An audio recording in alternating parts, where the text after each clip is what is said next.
Chapter 12 of The Ice Monster by David Walliams, narrated by me. Chapter 12. Saber-toothed Teeth. Elsie flew forward and burst through a stained glass window. Shatter! She rolled down some stone steps before landing on top of a glass cabinet that housed the skeleton of a saber-toothed tiger. Thud! Elsie came down with such force that the sheet of glass on which she had landed began to crack. Ka-chunk! Like a shaft of lightning splintering through the sky, the crack shot across the glass. Bing! In a split second, the glass panel at the top of the cabinet misted over as it became 1,000 tiny pieces. Elsie knew exactly what was going to happen next, but was powerless to stop it. She gulped. The glass crumbled beneath her, and Elsie fell into the cabinet, landing on the back of the saber-toothed tiger. Crunch! Ah! Now the girl was trapped inside the glass cabinet with all the noises from the window smashing. She was sure to have drawn attention to herself. If only there was some way of breaking one of the glass walls, but they were inches thick. However hard she thumped with her fists, it just wouldn't break. Boom, boom, boom. Feeling that was a little chance of a saber-toothed tiger skeleton missing it, she pulled out the saber-toothed teeth. With an almighty swing of her arm, she bashed the end of the tooth against the glass. Bunk! Smash! It immediately splintered and the tiny pieces of glass showered down like rain. Patter! Not needing the tooth anymore, Elsie stuck it back where she found it. The patted saber-toothed tiger skeleton in thanks. Good boy! The sound of footsteps echoed along the corridor. Click, clack, click, clack, click, clack. It must have been the museum's head of security, Mr. Clout. Elsie knew she had to make a run for it. Having no shoes on her feet, she carefully stepped over the pieces of broken glass and charged off down a corridor, staying close to the walls and keeping out of the light. Something she had learned from the rats at the orphanage. She found a balcony overlooking the main hall. From the top floor of the museum, Elsie looked down on the historic scene. Chapter 13. A Sea of Old Men. Sitting on a grand chair that made her look even smaller than her actual size, and she already looked extremely small, was Queen Victoria. Gathered behind her was a sea of old men with white beards, spectacles, and stern expressions. They looked like learned men, scientists, explorers, and politicians. Mr. Clout circled the room like a hungry shark, ready to attack anyone who made a lunge for her Majesty. Commissioner Barker was doing the exact same thing. The pair kept on bumping into each other. Oh, out of the way, you fool! Growled Barker. Masked by a red velvet curtain, something the size of a house was standing in front of the tiny queen. A portly man stepped forward and addressed the gathering. He was director of the Natural History Museum. Sir Ray Lancaster. Your Majesty, my lords, gentlemen, he began. Speak up! Shouted Queen Victoria. Elsie put her hand over her mouth to stifle a giggle. She wouldn't have had Her Majesty down as a heckler. Poor Lancaster looked exhausted, as you might if the most powerful person in the world was barracking you. The man tried to carry on the best he could. Your Majesty, my lords, ladies and gentlemen, he began again, his voice cracking with nerves. As director of the Natural History Museum, it is a huge honour to house what I sure you will all agree is the greatest find of the century. When a group of explorers set off across the Arctic, get on with it, shouted the Queen. Yes, of course, Your Majesty. I am very sorry. I know you have an empire to run. Will you please do us all the honour of unveiling the creature dubbed the Ice Monster, which has been perfectly preserved in the ice for thousands of years? With some difficulty, the Queen stood up. Her handsome attendant, Abdul Karim, went to help her. I can do it. Thank you so much, Munchai. Munchai was the fond title Queen Victoria gave Abdul. It is a Persian word which means secretary, though it was a great deal more than that to her. She snapped. As you wish, Your Majesty, he purred. Actually, can you help me? She asked, looking a bit wobbly. Abdul gracefully took her arm and shuffled over to the exhibit. It gives one great pleasure, began the Queen, to declare this woolly mammoth open. With that, she tugged on the cord and the velvet curtain slipped to the floor. Silence. There it was, in all its glory, housed in a huge glass tank, suspended in ice, the mammoth, perfectly preserved. It was impossible to believe that it had been dead for 10,000 years. To all appearances, it could have died yesterday. The creature looked like a cross between an elephant and a teddy bear. The tusks were long and curled like the moustaches of many of the fusty old men gathered in this museum. Behind the tusks hung a long, furry trunk. The mammoth's body was covered in coarse, brown hair, with a thicker and darker tuft on its head like a wig. Its legs were as wide as tree trunks, leading down to 4 clumpy feet. Its eyes were open. They were small and black, like shaped tears. For Elsie, it was love at first sight.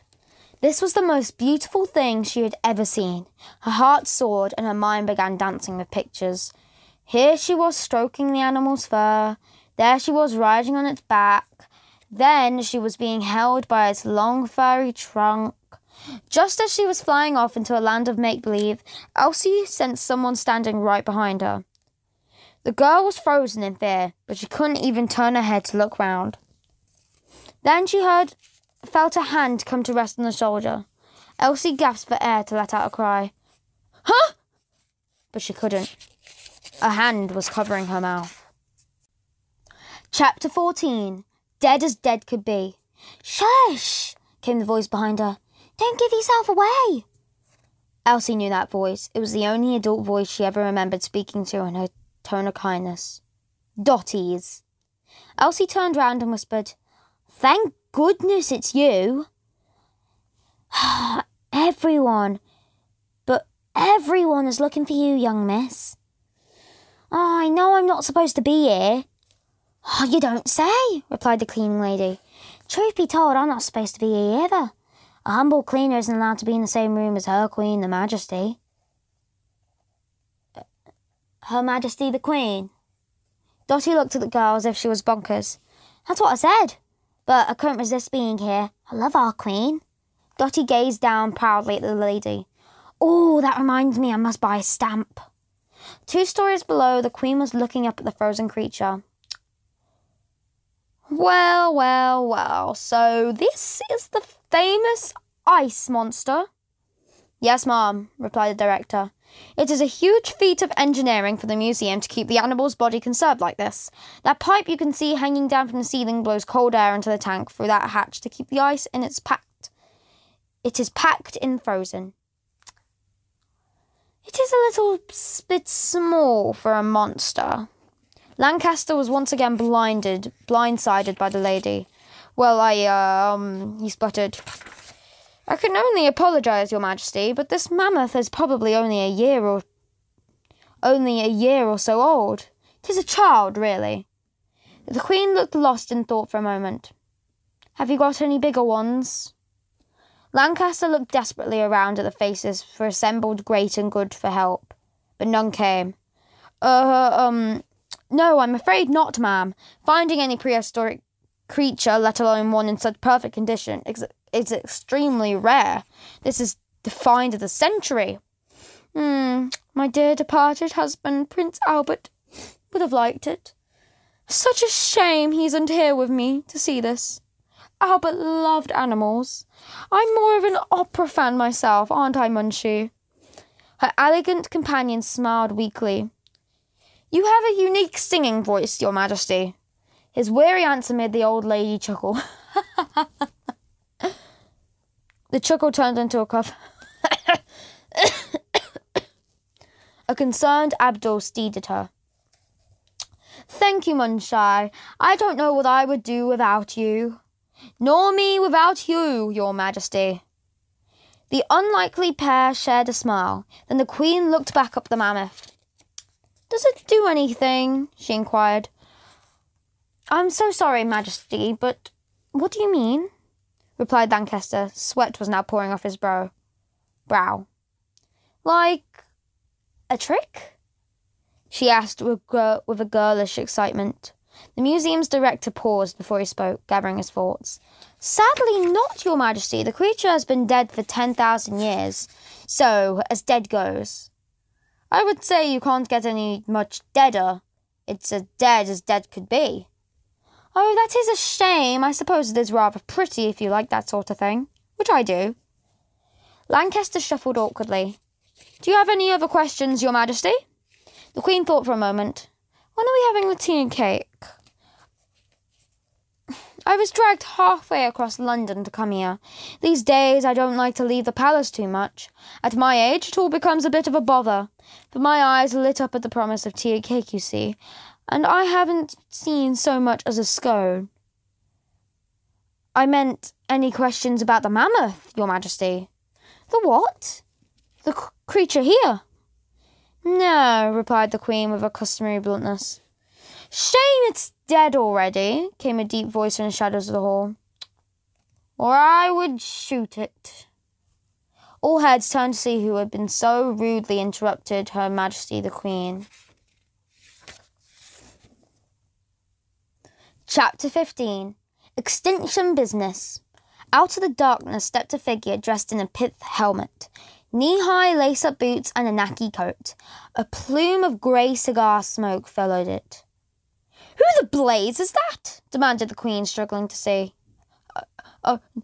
No, stammered Lancaster. Who is it? Lady Buckshot, the big game hunter, Your Majesty, replied Lancaster. Oh, no, agreed the Queen. Disapproving murmurs echoed the hall. What is she doing here? Pressed the Queen. Well, ma'am, replied the hunter, I shot and killed every single stuffed animal in the museum. Such a shame the animals weren't armed, or they could have fired back, hissed the Queen to Abdul, just loud enough for Buckshot to hear. Ha ha ha! Abdul couldn't help but laugh. It's a shame the monster here is already dead, began Buckshot. It would have been my great pleasure to shoot it right between the eyes. Well, Lady Buckshot, she spluttered Lancaster. The mammoth as a species has been since long gone extinct. I'm in the extinction business, replied the hunter. I would wipe out every last creature on earth if I could. How delightful for you, said the Queen. Now, where is this tea and cake? Lancaster leaped in. Tea and cakes will now be served in the gallery, if you would follow me. The Queen took Abdul's arm as she shuffled out the hall. The great and the good all followed, which left Buckshot alone with the mammoth. From the top of the stairs, Elsie and Dotty watched as she marched right up to the front of the tank.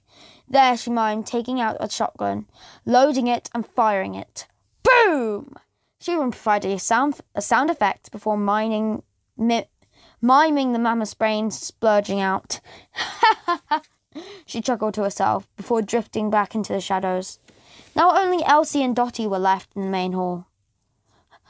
I am trembling, chattered Elsie, holding onto the balcony rail. The evil stench of Buckshot's cigar smoke had snaked all the way up there. Me too. The evil woman,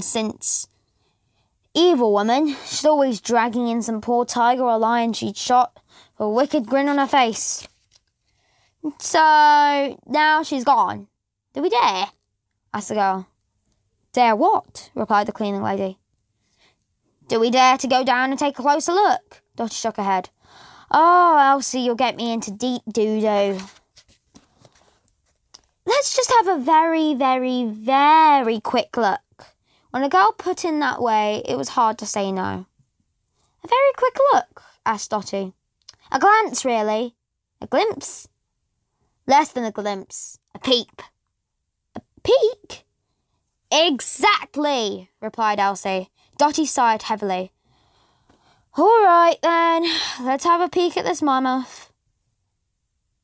Mammoth. I think it's mammoth, corrected Elsie. Yeah, mammoth. That's what I said. Elsie smiled. and pulled the lady along by her sleeve. Dotty, come on! That's the end of these chapters, folks. If you enjoyed, please do not forget to like and subscribe. Comment down below which book I should read after this one. See you guys in the next chapters. Bye-bye.